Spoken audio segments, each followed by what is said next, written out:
কী করা যায় সেটা দেখবো, কিন্তু রাস্তায় কোনোভাবেই বসাতে হবে না। আমরা তো মানে প্রস্তুতি নেওয়ার জন্য একটু সময় নিচ্ছি, এইটা প্রস্তুত হয়ে গেলে আপনাদেরকে এখানে নিয়ে আসবো। আপনারা প্রস্তুত করেন স্যার, প্রস্তুত করলে আমরা চলে আসবো, হ্যাঁ। কিন্তু তার আগ পর্যন্ত আমাদেরকে অনুরোধ করে বলছি স্যার, আমাদেরকে বিকাল 5টার পরে অফিস আদালত বন্ধের পরে 5টার সাথে বসেন না তো, আপনারা তো বসে না, আমরা সকালে বসবো না স্যার। আমাদের উপরে যদি না, আমি কমিটমেন্ট করেছি স্যার, আমার ওই হকারদেরকে নিয়ে কমিটমেন্ট করেছি স্যার। প্লিজ স্যার, আমার কথাটা শুনুন প্লিজ। আমরা কমিটমেন্ট যদি রাখতে না পারি, আমাদেরকে যদি কমিটমেন্ট করি, আমরা কমিটমেন্ট যদি রাখতে না পারি, আপনারা যে আইনি ব্যবস্থা নেবেন আমরা মাথা পেতে নেবো স্যার। আচ্ছা, প্রস্তুতি বলতে কি কি মিন করতেছেন এটা আগে শুনুন। এই মাঠে প্রস্তুতি বলতে কি মিন আমাদের রেডি হয়ে গেলে আমরা এখানে তো আর বিল্ডিং করে দিব না।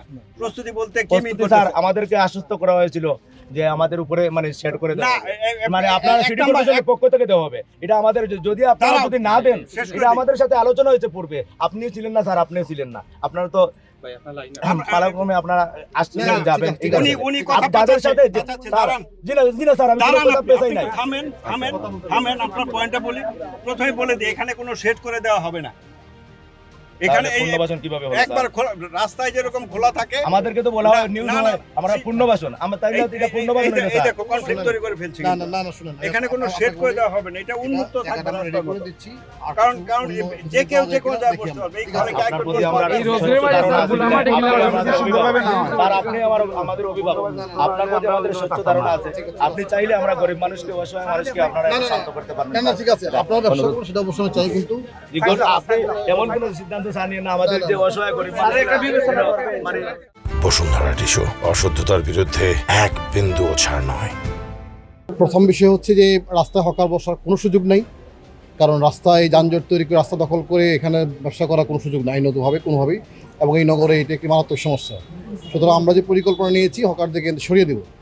এখন হকারদেরকে আমরা যে জায়গাটা তৈরি করেছি, এটা ওদের জন্য একটা অ্যাডভান্টেজ বা একটা বোনাস, কারণ এখানে যেহেতু সিটি কর্পোরেশনের জায়গাটা আছে বলেই কিন্তু আমরা দিতে পারছি, কিন্তু এটা না থাকলেও কিন্তু হকার রাস্তায় বসাতে দেওয়ার কোনো সুযোগ ছিল না। তো আমরা এই জায়গাটা সিটি কর্পোরেশন তৈরি করছে, সবাই করছি, আমরা আজকে দেখতে এসেছিলাম যে কাজ কত এগিয়েছে। তো আমার ধারণা এই কাজটা শেষ করতে হয়তো আরও 10 থেকে 12 দিন লাগবে। তো আমরা পুরোপুরি শেষ হলে পরে এই শহরে আপনার হকার কোনো ব্যবস্থা হবে, কারণ এই হকারের কারণে আপনার যানজটের রাস্তার আপনার 10 মিনিট রাস্তা যেতে আপনার লাগছে প্রায় আধা ঘন্টা। সুতরাং কোনোভাবেই হকার আমরা এখানে শহরের ভিতরে অ্যালাউ করবো না। এখানে আমাদের একটা এক্সট্রা দায়িত্ব থাকবে, ওটা একটা কাজ করবো, সেটা হলো জনগণ বা ক্রেতারা যাতে এখানে আসে সেই ব্যবস্থা তৈরি করে দেওয়া। কারণ এর আগেও যেটা হয়েছে, আসলে ক্রেতারা না আসার কারণে পরবর্তী সময় হকারে চলে গেছে। আবার এখানে আরেকটা বিষয় আছে, এখানে ভিতরে কারো দোকান আছে, আবার বাইরেও আছে। এবার যেটা করবো, আমরা বাইরের রাস্তার মধ্যে কোনোভাবেই কোনো হকার বা কোনো ফুটপাত দোকান থাকবে না, এটা আমাদের ক্লিয়ার সিদ্ধান্ত। আমরা তাদেরকে মোটামুটি একটা সুইটেবল অবস্থান তৈরি করে দেওয়ার জন্য চেষ্টা করছি। আমরা আশা করছি হয়তো 10 থেকে 12 দিন লাগবে। এটা মোটামুটি রেডি হওয়ার পরে আমরা একটা একদম ডেট ঠিক করে সবাইকে বলবো যে এই তারিখের মধ্যে তো চলে যেতে হবে। ওই তারিখের পরে যদি রাস্তাঘাট পাওয়া যায় তাহলে আইনত ব্যবস্থা নেওয়া হবে। আমরা যারা হকার থাকবেন, রাস্তায় কোনো হকার থাকবে না।